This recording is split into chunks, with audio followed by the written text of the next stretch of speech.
Will Jesus come now, or will there be another long delay? Voices have been sounding and resounding about the coming rapture, about the tribulation, about all the signs and developments that indicate that the end is near. The evidence that we are living in unprecedented times has piled up to the point that it cannot be denied. And yet, many of the prophecies and predictions and expectations of God's people seem to be too long in coming.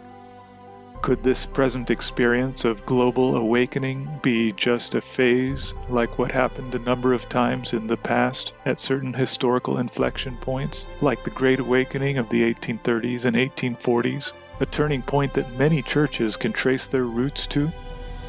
In chapter 10 of Revelation, God gives a powerful prophecy that is clear and compelling proof that the disappointment of that era, when Christ didn't return, is not going to repeat again.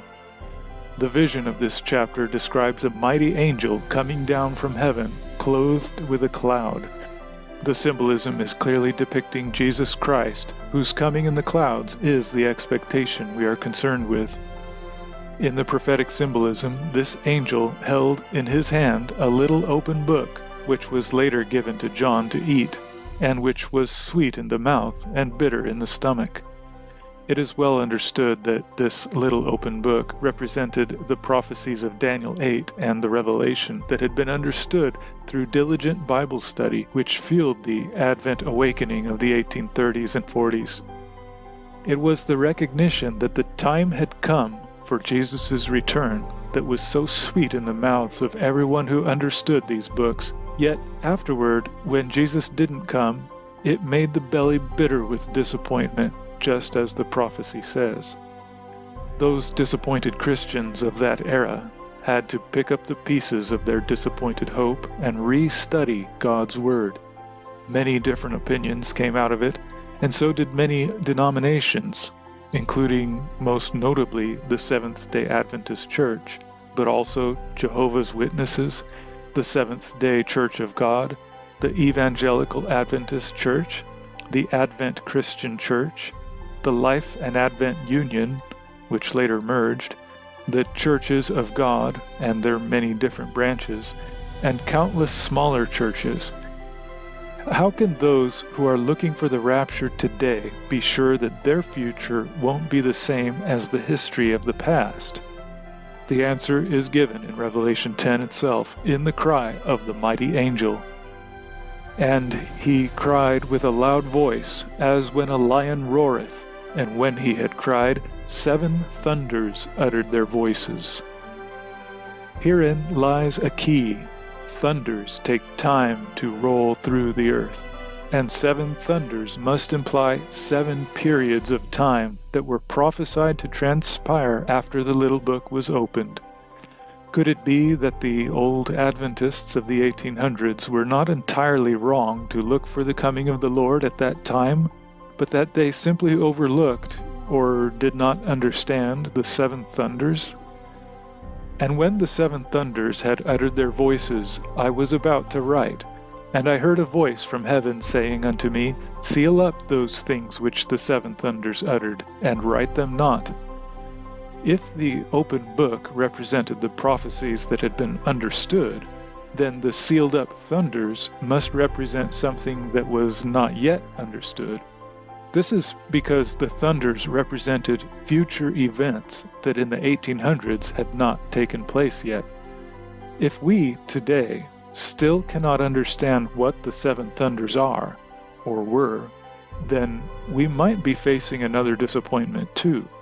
But if we can explain them, we can be sure that the delays they imply are over, and that the next part of the prophecy will come true for us, the solemn oath that the time of Christ's return, the mystery that has been kept secret through the ages, will not be delayed any more. And the angel which I saw stand upon the sea and upon the earth lifted up his hand to heaven, and sware by him that liveth forever and ever, who created heaven and the things that therein are, and the earth and the things that therein are, and the sea and the things which are therein, that there should be time no longer, or delay no longer, as also valid according to Strong's. But in the days of the voice of the seventh angel, when he shall begin to sound, the mystery of God should be finished, as he hath declared to his servants the prophets. O friend, do you know what the seven thunders were? We do, and we'd like to share it with you in the rest of this video, so you too can have the assurance that Jesus won't delay again, because all 7 delays have already happened. Of the churches that experienced the disappointment of the awakening of the 1840s, the one that studied most carefully what went wrong later said the following: "After these 7 thunders uttered their voices, the injunction comes to John as to Daniel in regard to the little book. Seal up those things which the 7 thunders uttered. These relate to future events, which will be disclosed in their order. Daniel shall stand in his lot at the end of the days." John sees the little book unsealed. Then Daniel's prophecies have their proper place in the first, second, and third angels' messages to be given to the world. The unsealing of the little book was the message in relation to time. So it was understood that these 7 thunders were still future as of that writing, and the people had to experience them without being told in advance. Therefore, the 7 thunders were not written. This means that in retrospect, we have to be open to examine the experiences of the people who may have followed a different path than ours. Based on how many separate paths the church pursued in the wake of the disappointment of the 1840s, and how many denominations came out of that, a person has to be open-minded. You may not have experienced the 7 thunders, or all of the 7 thunders, personally, but the church as a whole must have, if Jesus will come now. The Last Countdown Ministry, later White Cloud Farm, began to publish on this subject no later than the year 2010, and has amassed thousands of pages about it. It would be impossible to cover everything in this single production, but know that there are resources available on whitecloudfarm.org and lastcountdown.org where you can find more information about every detail in this video. It began with the recognition of the clock of God in Orion. And since we are dealing with a prophecy about the end of a delay, it is significant that a clock, which is a device for indicating time, is the form in which new insight began to dawn on this subject of the 7 thunders and when the delay should be no longer. This clock in Orion was a depiction of Jesus Christ himself as he stood in heaven interceding for his people. It was the judgment clock. It signified the time when God would judge the living and the dead. And he commanded us to preach unto the people and to testify that it is he which was ordained of God to be the judge of the quick and dead. But specifically to the point of Revelation 10, Orion depicts the mighty angel, which is none other than Jesus, standing with his one hand raised for the oath that the delay should be no longer. The question is, what time does the clock signify? And in particular, what time is indicated for the oath by Jesus' right hand at the star Betelgeuse? In other words, what time on the clock circle does his hand, with which he swears, point to? The first answer to this question came in the original PowerPoint presentation that has been online since the year 2010. Briefly, the clock started with the church's purification in 1846, after the Great Disappointment, when the believers went forward in their faith and realized and accepted the fact that the 10 Commandments are still binding, and that includes keeping the 7th-day Sabbath. Here is the patience of the saints. Here are they that keep the commandments of God and the faith of Jesus. And the clock spans a total of 168 years. Read the original Orion presentation for details. As a result, each star of the constellation points to a specific year in the history of the church, which God, who placed the stars in their positions, points out. Betelgeuse in particular points to the year 1914. That is when World War I began. This was known as the War to End All Wars, an expression that is highly suggestive of the end of the world and the beginning of eternity in peace. Those were certainly unprecedented times, but the angel pointing to that time had apparently not yet sworn the oath, because the world didn't end and Jesus didn't come then either. It was only the first thunder, and that thunder ripped through the church as conscience clashed with civil duty over military service versus the law of God that says, "Thou shalt not kill." The Sabbath also became a point of test for similar reasons. This divided the church, and one side betrayed the other to the civil authorities, causing many who were only trying to be faithful to God to suffer imprisonment and death at their hands. The thunder rolled, and it was a terrible year in the history of the church. There was also a plague ravaging the earth after those days, as it is today.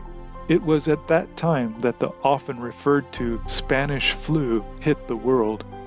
Perhaps if there had been a DNA-altering vaccine available then, Jesus would have had to return at that time.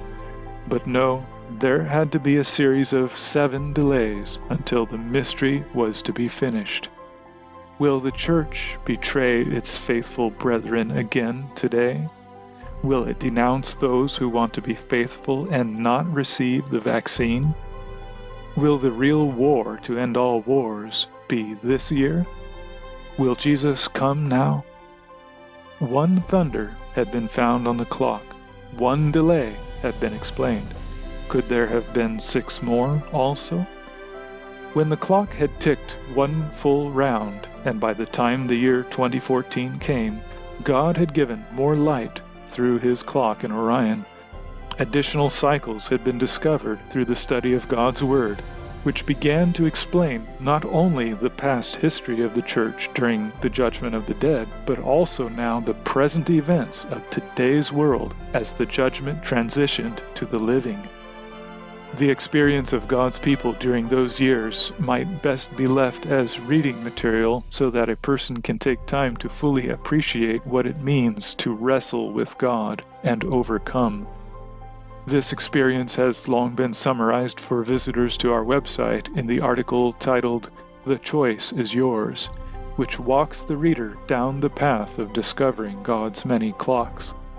But for the purposes of understanding the 7 thunders, it is enough to know that, like we just saw, each cycle represents a time in which the angel of Revelation 10 stands with hand raised and either proclaims in solemn oath that the delay is over and Christ will come, or another thunder must still utter its voice. We can count the cycles and know when all 7 thunders have finished. The first thunder we saw already. It was in the judgment cycle. Then was discovered the preparatory trumpet cycle, the second thunder, followed by the preparatory plague cycle, third thunder. All these things were explained and written over many years, and you can find them on our websites. Next was the loud trumpet cycle, the fourth thunder, the plague cycle, the fifth thunder. Then came a cycle named after the 7 thunders themselves, the thunder cycle, which corresponds to the 6th thunder. After this was the closing cycle, which finally accounted for the 7th thunder. In the closing cycle, or 7th thunder, God revealed the sign of the ark of his testament in heaven, just as it says in the Bible in the text of the 7th trumpet, which is also when the mystery of God was to be finished. And the temple of God was opened in heaven, and there was seen in his temple the ark of his testament, and there were lightnings and voices and thunderings and an earthquake and great hail. It was in this time that through the great annular eclipse of June 21, 2020, which crowned the sign of the ark, that the date of Christ's return was discovered. This is the holy grail of all Bible study, the date of the blessed hope of all Christians, which has been kept secret since the foundation of the world. The last thunder had begun to roll, and the next return to the Betelgeuse point on the clock would be the solemn oath. This would imply one more cycle, called the victory cycle, and in this cycle there is no 8th thunder, no more delay. The oath is sworn that there shall be delay no longer as of March 8, 2021, according to all the published material about this clock. From that time forward, the light of God floods the earth as signified by comet Neowise, literally new wisdom, till the Lord's return on June 21, 2021, 1 year from the sign of his coronation. The final test is now upon the world in the form of worldwide vaccination, and unlike in the time of the Spanish flu when the thunders began to sound, this time a DNA-altering vaccine is available that will bring an end to the creation order of God if carried out completely. But God has made provision for everyone to understand the deception and has provided the insight into how Satan's DNA works versus God's DNA, as explained in our article, Satan's DNA Decoded. The delay of the thunders was given in part so that during that time, the understanding of the mark, image, and number of the beast could be developed and understood. Watch our video about that, so that God's people could overcome them. And I saw, as it were, a sea of glass mingled with fire, and them that had gotten the victory over the beast, and over his image, and over his mark, and over the number of his name, stand on the sea of glass, having the harps of God. The victory cycle has so much to offer, so much to say that can't all be included right here, but this video is to emphasize one thing clearly. All the signs, all the changes in the world, all the mounted evidence that the end is here will not fade this time into another delay, because this time all 7 thunders have already uttered their voices. Jesus will come now, when the victory cycle is complete on June 21, 2021. Be ready for your Lord on that date by keeping up with our other videos and getting connected so you don't miss important information. God be with you and help you as you spread his light.